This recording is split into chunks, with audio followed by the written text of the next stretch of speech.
Hello friends, कुमरुक Sidhu मोर आन eighty ब्लगले आपलोक सकलोके स्वागतम जनाइছো। आशा करो सकलो भाले आछे। तो आज देवबार कारण आज बजारत गई केबाटा शाक पाचली लै आहिलो। लगते आज मैं भाविছো अসমীয়া थाली এখন बनाई देखुवाम बुली आपलोकर आगत।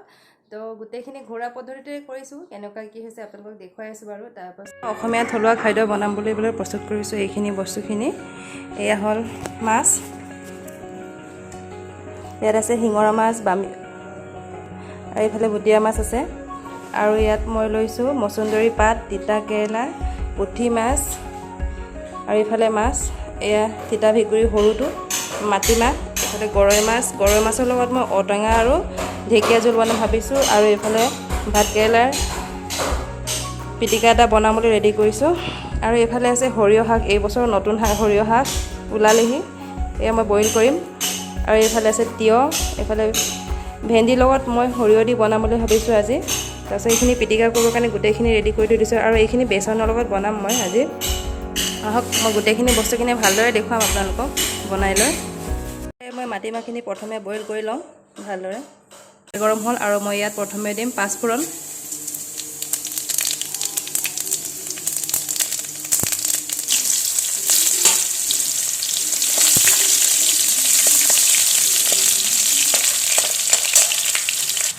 পিঁয়াজখিনি ৰঙচুৱা হ'লগৈ। এতিয়া মই ইয়ালৈ দি দিছোঁ থেতেলি লোৱা নহৰু, আৰু মই ইয়াত এইকেইটাই আদা, নহৰু, জালুক, জলকীয়া গোটেইখিনি পেষ্ট বনাই থোৱা আছিলে সেইখিনি ইয়াত দি দিছোঁ।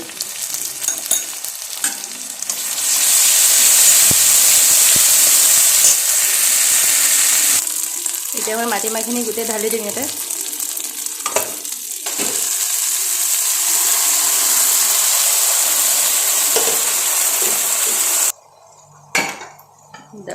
ডাঠ হৈছে, তাৰ বাবে আকৌ দি দিছোঁ পানী অকণমান দি দিছোঁ। এটা হাতে মোবাইল থৈ এটা হাতে চব্জি হ'লেতো বেয়া অসুবিধা হয়, হ'লেও কৰিছোঁ যিমানখিনি পাৰিছোঁ। গোটেই লেতেৰা হৈ গ'ল মোৰ টেবুলখিনি। মই এতিয়া ইয়াত দি দিম অথনি মই তিতা ভেকুৰি লৈ থৈছিলোঁ, সেই সৰু তিতা ভেকুৰিখিনি ইয়াতে দি দিওঁ। এয়া মই ঢেকীয়া মাছৰ জোল বনাবৰ বাবে মই প্ৰথমে মাছখিনি ভাজি ল'ম। গোটেইখিনি মাছ দি একেবাৰে আধা সিজাকৈ ভাজি ল'ম, তাৰপিছত উলিয়াই লওঁ।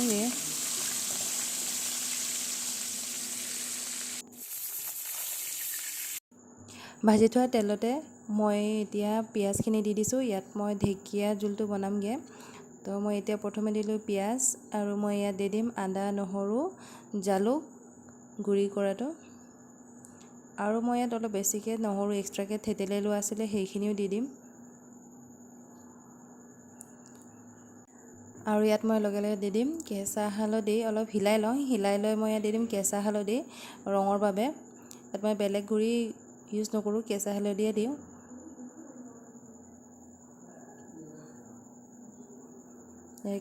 কেঁচা হালধি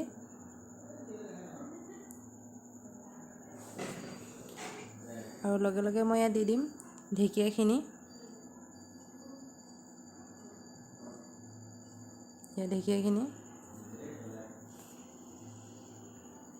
এতিয়া খুলি চাওঁ মোৰ ঢেকীয়া ভাজিখিনিৰ পৰা পানী ওলাই আহিছে। এতিয়া মই লগে লগে দি দিছোঁ ঔটেঙাখিনি মই পাতৰ পাতৰকৈ কাটি ল'লোঁ।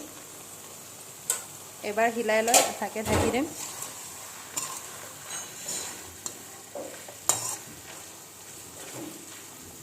কেঁচা হালধি দিয়াৰ বাবে ৰংটো একেবাৰে হালধীয়া হৈ গৈছিলে।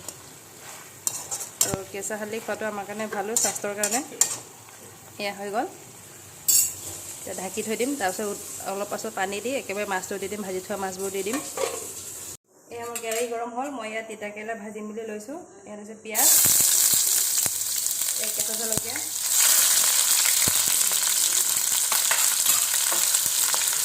নহৰু থেতেলি লোৱা অলপ সৰহকৈ দিছোঁ।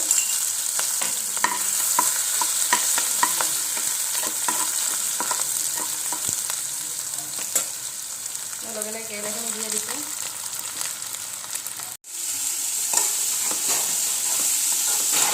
তেল গৰম হ'ল, মই ইয়াত পটলখিনি ভাজি ল'ম। পটলখিনিত মই নিমখ আৰু হালধি অকল দিছোঁ, বাকী একো দিয়া নাই।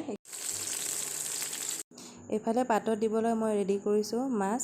এইফালে হৈছে শিঙৰা মাছ সৰু সৰু আৰু ভুটীয়া মাছ, কান্দুলি মাছ গোটেইখিনি একেলগে পাতত দিম। লগতে মই দি দিছোঁ পাতলকৈ কাটি লোৱা বিলাহী আৰু ফালি লোৱা কেঁচা জলকীয়া আৰু এয়া মচুন্দৰী পাত, আৰু মই ইয়াৰ লগতে দি দিম হালধি, পিচি থোৱা কেঁচা হালধি, নিমখ সোৱাদ অনুসৰি। এতিয়া ভালদৰে গোটেইখিনি ভালদৰে মিহিকৈ সানি লওঁ। এতিয়া দি দিছোঁ ভোট জলকীয়া দুটামান।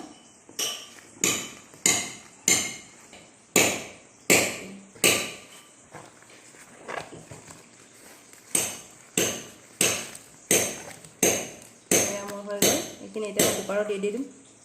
কুকাৰত অকণমান পানী দি লৈছোঁ, তাৰপৰা এইখিনি দি দিওঁ। কৃষ্ণ, এয়া হৈ গ'ল। এইটো মই 5টা চিটি বাজিব দিম, তাৰপিছতে বন্ধ কৰিম। এইফালে মই পিটিকাখিনি বনাবৰ বাবে আলু, ভাতকেৰেলা গোটেইখিনি বইল কৰি দিছোঁ। তিতাকেৰেলা এইবোৰ গোটেইখিনি বইল কৰি ল'ম ভালদৰে। 3টা হুইচেল বাজিব দিম। এয়া মই ভেন্দি ভাজিখিনি বনাবৰ বাবে মই একেবাৰে লগতে কিবা কৰি দিলোঁ। পিঁয়াজ, বিলাহী আৰু পাঁচফোৰণখিনি ভাজি লৈছোঁ প্ৰথমে ভালদৰে। এয়া পিঁয়াজ আৰু বিলাহীখিনি অলমষ্ট সিজিছেগৈ আৰু এতিয়া মই ইয়াত দি দিওঁ আদা নহৰুখিনি। এইকেইটা আদা নহৰু জালুক গোটেইখিনি আছে, জলকীয়া দি দিছোঁ। আৰু ইয়াত আৰু অকণমান থেতেলাই লোৱা নহৰু দি দিছোঁ। সৰিয়হ আৰু কেঁচা হালধি ব্লেণ্ড কৰি লোৱা, গুড়ি কৰি লোৱা, মিক্সিত দি একেবাৰে গুড়ি কৰি ল'লোঁ। এইখিনি ভালকৈ তেল ওলোৱাকৈ ভাজি লওঁ। ভাজিখিনিৰ পৰা তেল বিৰিঙিব ধৰিছে। এতিয়া মই এবাৰ হিলাই লৈ তাৰপিছত এতিয়া মই লগে লগে দি দিম ভেন্দিখিনি দি এবাৰ লৰাই ল'ম ভালদৰে। ইয়াত মই লগে লগে মিক্সিত পানী গলাই থোৱা আছিলে, সেইখিনি গোটেইখিনি মই দি দিছোঁ।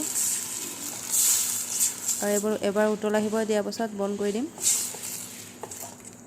মোৰ সৰিয়হ শাকৰ বইল, মই ইয়াত পানী দিয়া নাই, নিজে পানী ওলাব। তো মই এইটো আধা ঘণ্টাৰ কাৰণে বইল কৰিম, ঢাকি থৈ দিছোঁ। এতিয়া পিটিকা বনাবৰ বাবে মই লৈছোঁ আলু, তিতাকেৰেলা, পিঁয়াজ, ভোট জলকীয়া, কেঁচা হালধি আৰু নিমখ। এইখিনি মই এতিয়া পিটিকা বনাম। মই লৈছোঁ ভাতকেৰেলা পিটিকা বনাম বুলি।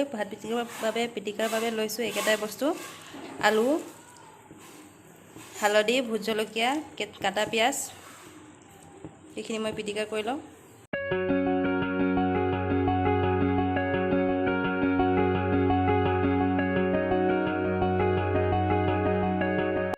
মোৰ অসমীয়া থালি একেবাৰে থলুৱা পদ্ধতিৰে ব্যৱহাৰ কৰা গোটেইখিনি, একো মা মছলা দিয়া নাই, গোটেইখিনি আদা নহৰু আৰু কেঁচা হালধিৰে ব্যৱহাৰ কৰা।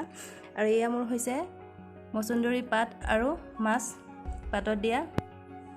এয়া হৈছে ভাতকেৰেলা আৰু আলু পিটিকা। এয়া হৈছে তিতাকেৰেলা আৰু আলু পিটিকা। এয়া কাৱৈ মাছ, এয়া কান্দুলি মাছ, এয়া পুঠি মাছ, আৰু এইটো শুকান জলকীয়া গুড়ি, তিতাকেৰেলা ভাজি, আৰু এইটো এয়া হৈছে পটল ভাজি, আৰু এই বেচন দিয়া বেঙেনা ভাজি, আৰু এয়া হৈছে সৰিয়হ শাকৰ বইল, আৰু এয়া হৈছে মাটিমাহ দালি আৰু তিতা ভেকুৰী সৰুটো দি দিছোঁ ইয়াতে, আৰু এয়া ভেন্দি আৰু সৰিয়হৰ জোল, আৰু ইয়াত হৈছে গৰৈ মাছ, ঢেকীয়া আৰু ঔটেঙা। আৰু সকলোকে কৈছোঁ, যদি আপোনালোকক মোৰ ভিডিঅ'খিনি চাই ভাল লাগিছে তেতিয়াহ'লে প্লিজ লাইক কৰি দিব, ছাবস্ক্ৰাইব কৰি দিব আৰু শ্বেয়াৰ কৰি দিব। আৰু লগতে আজি মোৰ বনোৱাখিনি কেনেকুৱা হৈছে আপোনালোকে যদি পাৰে কমেণ্ট কৰি জনাব।